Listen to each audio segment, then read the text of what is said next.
Bonjour à tous, je suis Nicole Meschleb, interne dans le service du Dr Gatinel à la Fondation Rothschild. Je vous présente aujourd'hui une comparaison de deux méthodes pour améliorer la précision du calcul d'un plan grâce aux résultats réfractifs du premier œil. Donc, pas de conflit d'intérêt.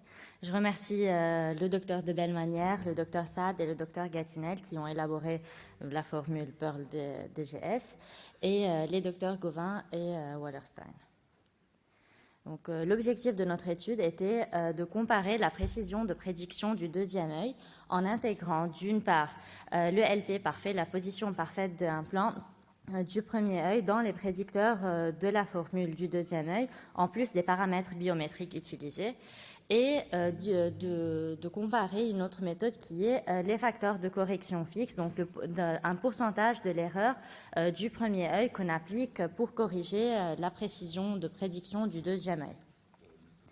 En fait, quand on parle de LP parfait, c'est une valeur calculée rétrospectivement pour un œil qui, théoriquement, donnerait la réfraction post-opératoire exacte si on utilisait une formule parfaite. C'est ce principe qui est utilisé dans la formule IGIS triple optimisée, dans laquelle on a les trois constantes, la constante d'interception, le A0, le A1 et le A2, appliquées à la profondeur de la chambre antérieure et de la longueur axiale de l'œil, afin d'essayer de déterminer, de prédire un ELP parfait pour augmenter la précision de prédiction. Le facteur de correction, quant à lui, c'est un pourcentage calculé rétrospectivement sur un set entier. On prend l'erreur de prédiction pour chaque œil, on fait la moyenne des erreurs, et puis on applique un pourcentage entre 0 et 100% avec lequel on multiplie donc l'erreur de prédiction du deuxième œil, et on dessine la courbe. Et le point où donc le facteur de correction pour lequel on a l'erreur la plus basse est considéré le facteur de correction optimal. Donc, on a fait une étude rétrospective par analyse des données.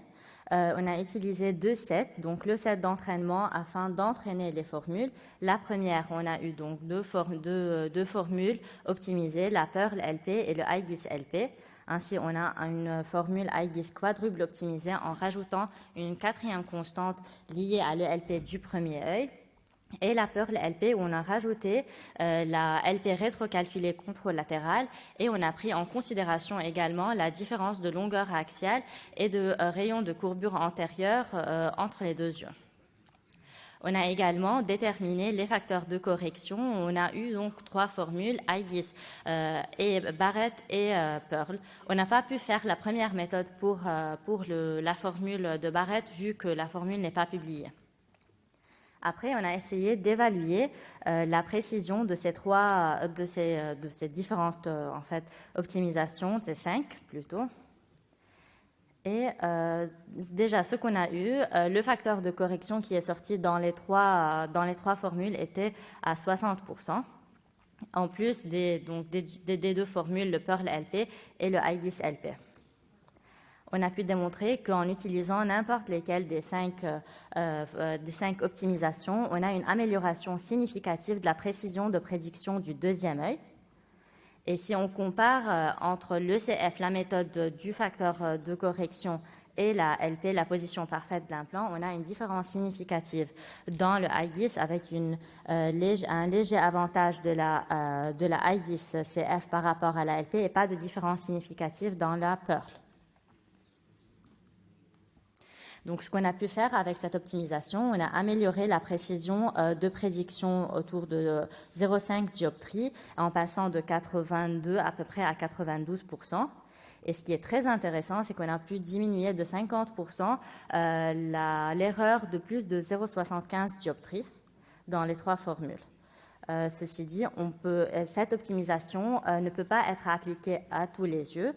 Si la différence interoculaire entre la longueur axiale des deux yeux est supérieure à 0,5 mm ou le rayon de courbure antérieure est différent de plus de 0,18 mm, cette optimisation n'est pas applicable. Donc, en conclusion, on a intérêt à utiliser les résultats réfractifs du premier œil afin d'améliorer la précision de prédiction du deuxième œil. Il n'y a pas de différence significative entre les deux méthodes d'optimisation, donc le facteur de correction ou le LP parfait, donc rétrocalculé. Le facteur de correction actuellement qu'on a trouvé applicable est de 60%, sauf si la différence interoculaire est importante. Merci. Merci Nicole, super travail.